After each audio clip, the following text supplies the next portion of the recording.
नमस्ते. माझं नाव सदाशिव भूमय्या दाभणपल्ली आणि माझी मिसेस सौरमा दाभणपल्ली. आम्ही दोघं डॉक्टर कविता यांचा आरोग्य दर्पणमध्ये आलो आहे आणि तिथनंच आम्ही थोडासा तुमच्याशी शेअर करतो आहे. गेले 3-4 महिन्यापासून मला एक बद्धकोष्ठता म्हणून एक असं आहे, त्यातनं पोट साफ होत नाही. तर त्यांच्याकडनं मी औषध घेत होतो. मग त्यांच्या सल्ल्यानुसार मी इथं बस्ती करून घेतली आणि तसेच माझ्या मिसेसचं पण अडचण होती. तिला रात्रभर झोप येत नाही असे गेले 4-5 वर्षापासून आणि तिच्यासाठी पण औषधं चालू केलं होतं. मग तिलाही डॉक्टरांनी सल्ला दिला की तुम्ही शिरोधारा करून घ्या म्हणून. मग तिला पण माझ्याजवळ आम्ही दोघं इथं आलो आहे शिरोधारा करण्यासाठी, त्यासाठी माझ्यासाठी बस्ती करण्यासाठी. आणि इथला अनुभव सांगायचा म्हणजे वेगळा आणि चांगला अनुभव आहे की त्यांचं आरोग्य दर्पण केंद्र खरं म्हणजे एक आश्रमसारखं होतं. दिवस चालू होतं सकाळी 6 वाजता, तर रात्री साधारण 9 वाजेपर्यंत ॲक्टिव्हिटीमध्ये पूर्ण बिझी असतो. म्हणजे जेव्हा आपण कुठलाही पंचकर्म करत असताना जेवणावरती खूप महत्त्वाचं असतं की डाएट किती चांगलं पाहिजे ते. मग त्यांनी स्वतः डाएट ते बनवतात आपल्यासाठी.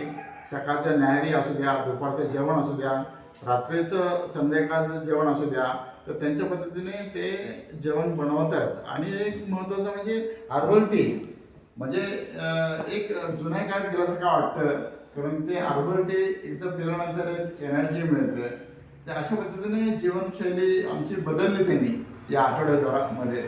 तर या जीवनशैलीप्रमाणे ते म्हणाले की तुम्ही अजून 15 दिवस तुम्ही राहा घरी गेल्यावरती आणि औषध घेऊन.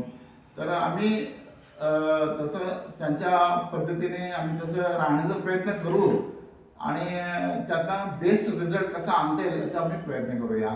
आणि मी डॉक्टर कविता आणि श्रीकांत सरांना अभिवादन करतो की असंच पुढे काही अडचण आली तर आम्हाला मदत द्यावी, सपोर्ट करावा. धन्यवाद. आणखीन एक गोष्ट सांगायचं होतं. ते 8 दिवस मी होतो. हे 8 दिवसामध्ये त्यांनी खूप असं चांगलं ट्रीटमेंट दिलं आम्हाला आणि खरंच आमचा चेहरा फुलला आहे. आणि सांगायचं तात्पर्य असं आहे की या इथलं जेवण आणि इथलं औषध पाणी आणि त्यांचं जर ट्रीटमेंट हे फार आरोग्यदायी आहे, असा आमचा अनुभव आहे. आणखीन एक असं आहे की माझी 3री वेळ आहे इकडे येण्याची. पहिल्यांदा आलो तो 2 वेळा. ते ॲक्च्युली तिथलं रेकी शिकण्यासाठी आणि योग कसा करायचा, ध्यान कसं करायचं त्यासाठी आलो होतो. पण यावेळी आम्ही प्रकृतीसाठी आलो, म्हणजे पंचकर्म करण्यासाठी इथं आलो आहे. तर हे सांगणं म्हणजे इथं वारंवार यावं, कारण असं एक ठिकाण आहे त्या ठिकाणी आपले सर्व गोष्टींची निगा किंवा काळजी घेतली जाते. तर घरापासून आपलं स्वतःचं घर, स्वतःचं गाव हे कसं आहे हे असं आपला अनुभव मिळतं. धन्यवाद. मेरा नाम पूजा खत्री है. मैं पूना से आई हूँ. मेरे बच्चे का इलाज हो रहा है आरोग्य दर्पण क्लिनिक पे, डॉक्टर कविता मैम के पास. मैं पीछे भी मई में आई थी, तब इसका इलाज करवाया था तो बहुत इम्प्रूवमेंट हुआ. तो इस बार हम फिर आए हैं 9 डेज़ के लिए. तो मुझे सभी डॉक्टरों ने बोला था कि ऑपरेशन ही होगा, मतलब. तो अभी मैम के पास आए हैं तो बहुत इम्प्रूवमेंट है. और एक मैम बहुत विश्वास हो गया है मैम के साथ कि नहीं अभी हमारा बच्चा मतलब इम्प्रूवमेंट हो जाएगी. तो एक आशा उम्मीद की किरण जागी है मैम के पास से. तो अभी वो भी उसकी भी हेल्थ में इम्प्रूवमेंट है, वेट भी कम हुआ है. तो बहुत मतलब मैं बहुत शुक्रिया हूँ मैम की कि मैम ने मेरे बच्चे का इलाज किया और मेरा बच्चा प्रॉपर 100% नहीं पर 80% बहुत इम्प्रूवमेंट है.